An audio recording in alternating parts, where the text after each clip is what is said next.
Okay, finally found the right frequency. Hey there, everyone.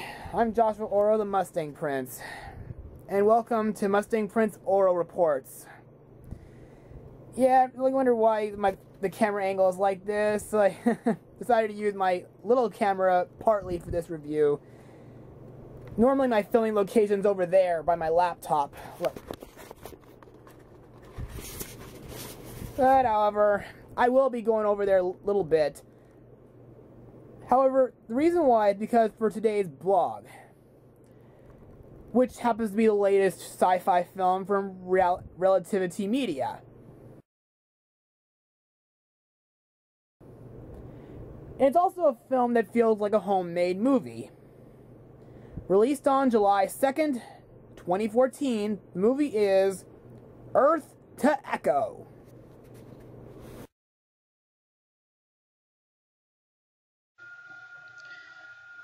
So let's get started with the synopsis of the movie. Tuck, Munch, and Alex are a trio of inseparable kids whose lives are about to change. Their neighborhood is being destroyed by a highway construction project that is forcing their families to move away. But just 2 days before they must part ways, the boys begin receiving strange signals on their iPhones, convincing them to do something bigger is going on in the area. They team up with another school friend named Emma, who they call Mannequin Girl for some reason, and set out to look for the source of their phone signals. What they discover is something beyond their wildest imagination. A small alien robot who has become stranded on Earth. In need of their help, the four friends come together to protect the alien and help him find his way home. So, now that I'm done explaining the synopsis of this little sci-fi, what did I personally think of it? It was really interesting, and like I said before, it does act like a homemade film, with a story kind of similar to E.T.,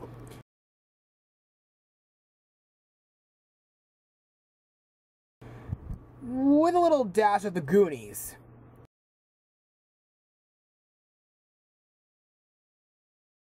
And some camera editing effects similar to these two films.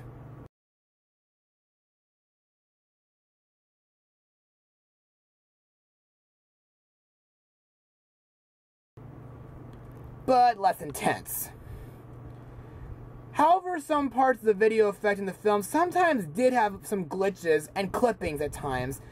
And while there is some hijinks throughout the film sometimes, some were a little funny, like the kids joyriding some cars that they're not qualified to drive yet, and some rocket pieces that belong to Echo flying around and breaking things.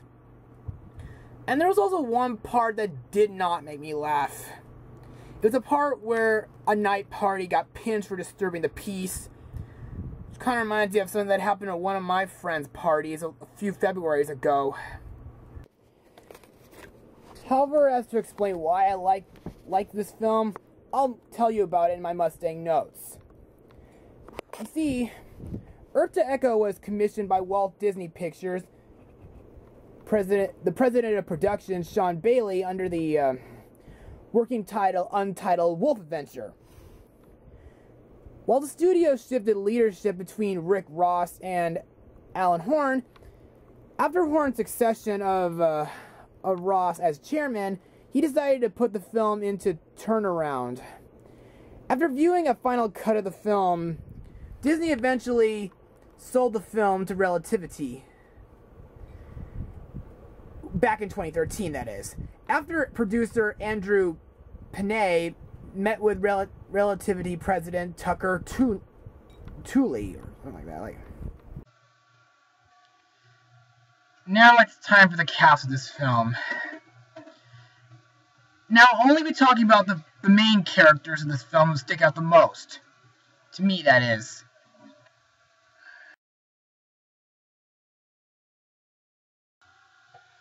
Now, the first character I'm going to have to mention to you guys is Alex, who is played by Teo Hom, whom I never heard of before, and, well, most of the people I'm talking about in this film, I'm not going to explain what they've been in before, since a lot of them are not really that familiar to me. Anyway, Alex, I think, may be the leader of the three kids, and so far he does some parts of the filming, though.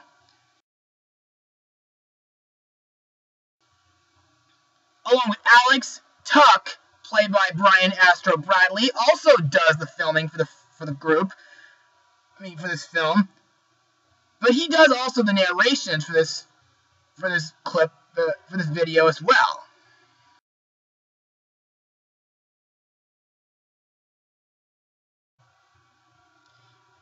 Next up is Munch, who's played by Reese Hartwig.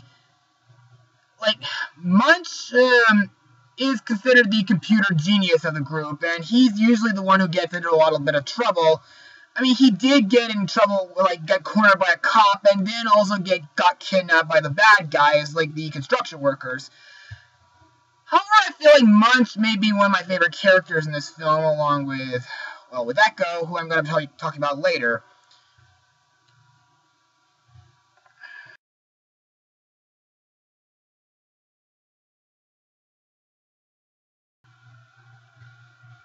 Now, the last member of the group who has been added in, a little bit later, is named Emma, who's played by Ella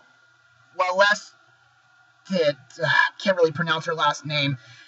Anyway, Emma, like I mentioned before, is sometimes called by the kids Mannequin Girl for some reason. Well, they said that during school at the beginning of the film, anyway. Like, Emma has been added to the group after, the little mess that happened in her room that night. And she's also good at deceiving certain people. But also get the feeling that she does grow attached to, I think gets attached to Alex in the film. Or is it Tuck that she gets attached to?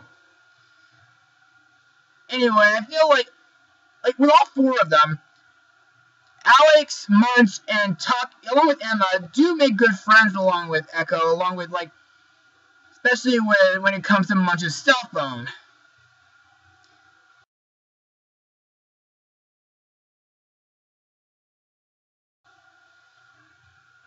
And now, next on the list is, so far, the villain of the film, Dr. Lawrence Masden, played by Jason Gray Stansford. Now, this guy is kind of a little deceiving as a villain, disguising himself as a construction worker when he's actually a scientist. But he also, does whatever it takes to get the kids to talk about what they know about Echo. And he, thinks that Echo is just a threat to the neighborhood just because his UFO crashed underground. That's kind of insane,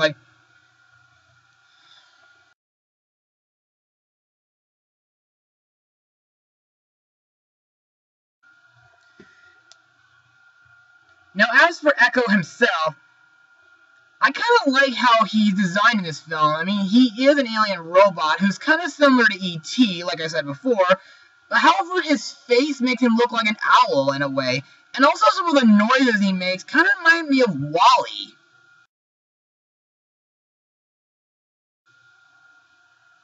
Sorta. And also, unlike... Well, yeah, I mean, he's also...